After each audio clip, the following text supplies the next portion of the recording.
Good morning बच्चों। आज जो हम अपना चैप्टर रिवाइज करेंगे वो है चैप्टर 16 उपभोक्ता शिक्षा एवं संरक्षण। सभी को पता है कि उपभोक्ता कौन होते हैं। हर व्यक्ति किसी ना किसी चीज़ का उपभोग ज़रूर करता है, कंज्यूम ज़रूर करता है और वही क्या कहलाता है, उपभोक्ता कहलाता है। हम क्या है, अपनी आवश्यकताओं की पूर्ति के लिए किसी वस्तु या सेवा का मूल्य चुकाकर उसका उपभोग जब करते हैं तो हम क्या कहलाते हैं, उपभोक्ता कहलाते हैं। अपनी आवश्यकताओं की पूर्ति हेतु किसी वस्तु या सेवा का मूल्य चुकाकर उसका उपभोग करने वाला व्यक्ति उपभोक्ता कहलाता है। ठीक है, हम पेन खरीद रहे हैं, पेंसिल खरीद रहे हैं, दाल खरीद रहे हैं, चावल खरीद रहे हैं, तो जो भी ये सामान या उसकी जितनी भी आवश्यकताओं की चीज़ें हैं, जब वो उन्हें खरीदता है और उनका उपभोग करता है तो वो क्या कहलाता है, उपभोक्ता कहलाता है।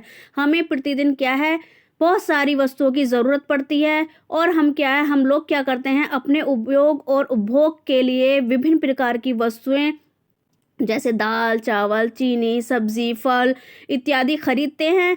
ऐसी विभिन्न आवश्यक वस्तुओं का उत्पादन या निर्माण किसी एक उत्पादनकर्ता के लिए संभव नहीं है। ठीक है, ये नहीं कि सिर्फ एक ही उत्पादनकर्ता जो है वो सारी चीज़ों को बना लेगा।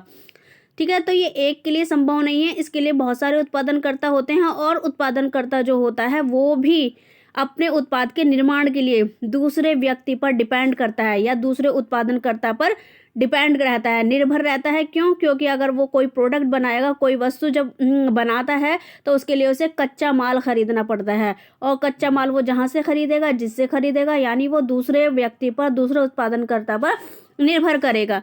प्रत्येक व्यक्ति किसी न किसी रूप में उपभोक्ता ही होता है। ठीक है, और कभी कभी क्या होता है, उपभोक्ता को किसी न किसी रूप में कभी ना कभी समस्याओं का सामना करना पड़ सकता है। जैसे हम क्या है, वस्तु या सेवा का पूरा मूल्य चुका देते हैं, लेकिन क्या है, हमें वस्तुओं की क्वालिटी अच्छी नहीं दी जाती। कभी कभी होता है, हम जितनी वस्तु खरीदते हैं, जितनी मात्रा की वस्तु खरीदते हैं, तो वो क्या है, उस मात्रा से वो एक्चुअल में जो हमने 1 किलो खरीदी है, 2 किलो खरीदी है, तो मात्रा क्या है, कम आ जाती है हमारे पास। ठीक है, और कभी कभी क्या होता है कि हम बहुत सारे विज्ञापन हम ऐसे देखते हैं, ऐड जो आते हैं। ठीक है, जैसे हम फैन लवली का एग्जाम्पल देखा, आप 7 दिन में गोरे हो जाओगे, या मैगी का एग्जाम्पल देख रहे हो। ठीक है कि आप 2 मिनट में अपनी भूख मिटा सकते हो, लेकिन वो क्या है, उसके साथ उसका जो हमें नुकसान करेगा वो उसके बारे में नहीं दिखाते। ठीक है, तो और भी बहुत सारी ऐसे ऐड होते हैं जिनमें क्या है, जो आकर्षक होते हैं, हमें उसकी वास्तविकता नहीं पता होती है और हम उस ऐड से इतने प्रभावित हो जाते हैं कि हम क्या है, उस चीज़ को खरीदना पसंद करते हैं। तो एक उपभोक्ता कौन होता है, जो क्या है, वस्तु या सेवा का उपभोग कर रहा है। हर व्यक्ति किसी न किसी रूप में उपभोक्ता होता है और एक उपभोक्ता को कभी ना कभी किसी न किसी समस्या का सामना ज़रूर करना पड़ता है। नेक्स्ट जो इसमें टॉपिक है हमारा, वो है उपभोक्ता शिक्षा और संरक्षण का क्या महत्व है, क्यों ज़रूरी है उपभोक्ता शिक्षा और संरक्षण। ठीक है, तो जैसे जैसे जनसंख्या बढ़ रही है तो धन के अधिक प्रवाह अथवा तकनीक के अधिक विकास के कारण आज विभिन्न प्रकार की वस्तुओं के निर्माण एवं बिक्री में निरंतर वृद्धि हो रही है। आज के युग में हर उत्पाद निर्माता तथा सेवा प्रदाता का यही कर्तव्य है कि वह अपने उपभोक्ताओं को अच्छी गुणवत्ता वाले उत्पाद तथा सेवा उपलब्ध कराए। यदि किसी भी जो भी प्रोडक्ट है या सेवा को लेकर उपभोक्ता को कोई समस्या या शिकायत होती है तो उस संबंध में संबंधित प्रोडक्ट या सेवा प्रदाता को शिकायत करना और उसका संतोषपूर्ण निवारण पाना भी उपभोक्ता का मूलभूत अधिकार है। ये और जब ये हम तभी कर पाएंगे जब क्या है, हमें उपभोक्ता शिक्षा, ठीक है, हमारे क्या क्या अधिकार हैं, कौन कौन से कर्तव्य हैं, उसके बारे में हमें जानकारी होगी। तभी हम क्या है, किसी के खिलाफ अगर हमें कोई शिकायत है किसी प्रोडक्ट को लेकर या सेवा को लेकर, तभी हम कंप्लेन कर सकते हैं, जब क्या है, हमें इसकी नॉलेज होगी। और जैसे जैसे निरंतर जनसंख्या बढ़ रही है तो प्रोडक्ट बनाने वाले जो उत्पादन करता हैं उनके बीच में भी कंपटीशन चलता रहता है।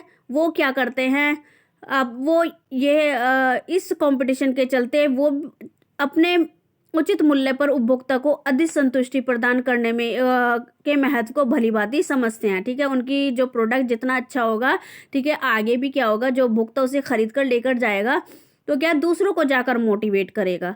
तो क्या है आजकल क्या है जो इस कंपटीशन के कारण जो उत्पादन करता है वो भी क्या है, वो भी ये इस बात को अच्छे से समझते हैं कि अगर हम उचित मूल्य पर अच्छी वस्तु कस्टमर को देंगे तो क्या होगा, उससे क्या होगा, उसके बिजनेस का भी नाम होगा और वो आगे बढ़ेगा, तरक्की करेगा वो। आज के दौर में हर कंपनी यह समझ चुकी है कि उसकी प्रतिष्ठा, उसके व्यापार में वृद्धि तथा व्यावसायिक लाभों का निर्धारण काफी हद तक उपभोक्ता के राय पर ही निर्भर करता है। ठीक है, उसके प्रोडक्ट के बारे में उपभोक्ता क्या सोच रहा है, क्या उसकी राय है। तो ये जो वो जो कंपनी का निर्माता है या प्रोडक्ट निर्माता है, ठीक है, वो इस बात को अच्छी तरह समझता है। आज भारत जो है तेजी से बढ़ती अर्थव्यवस्था, भारत आज एक तेजी से बढ़ती अर्थव्यवस्था है जिसके चलते लोगों की क्रय शक्ति में भी वृद्धि हो रही है। ठीक है, ऐसे में उपभोक्ताओं की संख्या में भी निरंतर वृद्धि देखने को मिल रही है। औद्योगिकरण, वैश्वीकरण, अधिक उपभोक्ताओं के कारण विश्व की कई प्रसिद्ध कंपनियां तथा ब्रांड आज भारत में व्यापार कर रहे हैं। तो ऐसे में ये कहना गलत नहीं है कि हम आज एक वैश्विक ग्राम में रह रहे हैं और उसके साथ साथ वैश्विक बाजार की चुनौतियों का भी हम सामना कर रहे हैं।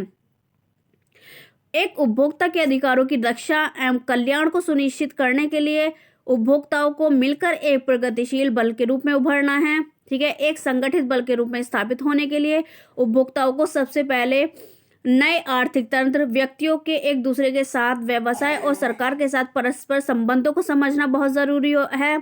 आज के युग में हर उपभोक्ता के लिए सतर्क, जागरूक और पूरी जानकारी रखना उपभोक्ता के लिए आवश्यक हो जाता है।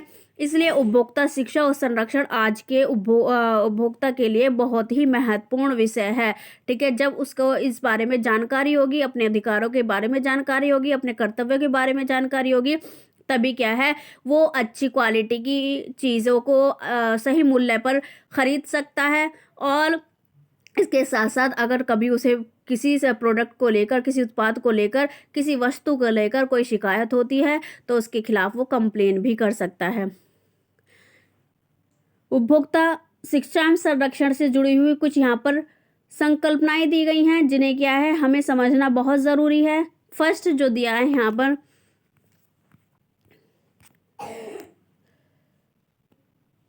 उपभोक्ता उत्पाद यानी कंज्यूमर प्रोडक्ट क्या होता है। कुछ टर्म्स हैं उपभोक्ता शिक्षा से रिलेटेड जिन्हें क्या है हमें पहले समझना ज़रूरी है। फर्स्ट दिया है इसमें उपभोक्ता उत्पाद। ठीक है, उपभोक्ता उत्पाद क्या होता है, ऐसी कोई भी वस्तु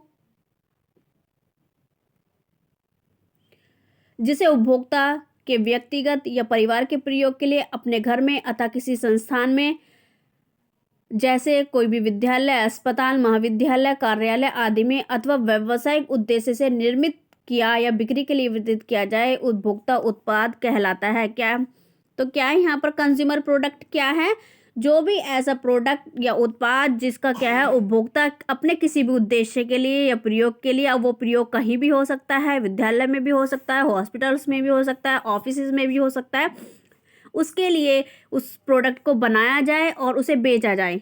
ठीक है, तो वो क्या कहलाता है, उपभोक्ता उत्पाद कहलाता है। कंज्यूमर बिहेवियर क्या होता है, उपभोक्ता व्यवहार क्या होता है, किसी खरीदार द्वारा किसी वस्तु या सेवा के क्रय के संबंध में निर्णय लेने की प्रक्रिया को उपभोक्ता व्यवहार कहते हैं। यानी जो वो राय किसी प्रोडक्ट के बारे में देता है, ठीक है, तो वो क्या कहलाएगा, उपभोक्ता व्यवहार कहलाता है।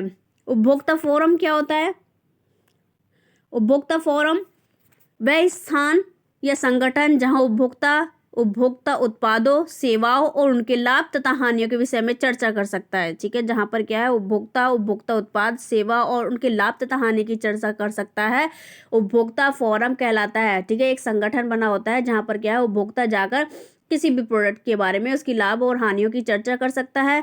तो आजकल क्या है ऐसे बहुत सारे उपभोक्ता फोरम या संगठन हैं जो उपभोक्ताओं के हितों की रक्षा के लिए कार्य करते हैं, यानी उन्हें इस बारे में टाइम टू टाइम जानकारी देते रहते हैं और उपभोक्ता उत्पादों द्वारा होने वाली समस्याओं को संबंधित विभाग तक प्रस्तुत करने में उपभोक्ता की सहायता करते हैं।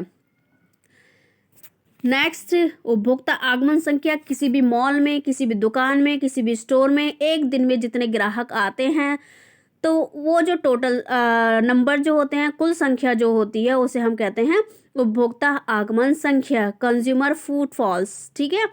किसी भी वस्तु या सेवा के बढ़ते उपभोग के अनुरूप उपभोक्ताओं के आगमन की संख्या में वृद्धि होती है, ठीक है। कोई भी किसी भी दुकान में, स्टोर में पूरे दिन में जितने भी कस्टमर आ रहे हैं तो वो क्या कहलाएंगे, उपभोक्ता आगमन संख्या कहलाती है।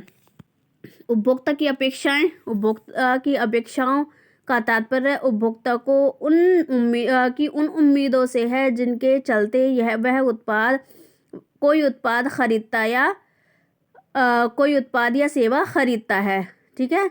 उपभोक्ता अपेक्षा, जब हम कोई प्रोडक्ट खरीदने जाते हैं तो उसके बारे में हम जो उम्मीद लगा कर रहते हैं कि हमें जो प्रोडक्ट खरीदेंगे सही कीमत पर खरीदेंगे, सही वज़न का खरीदेंगे, उसकी क्वालिटी अच्छी होनी चाहिए, ठीक है।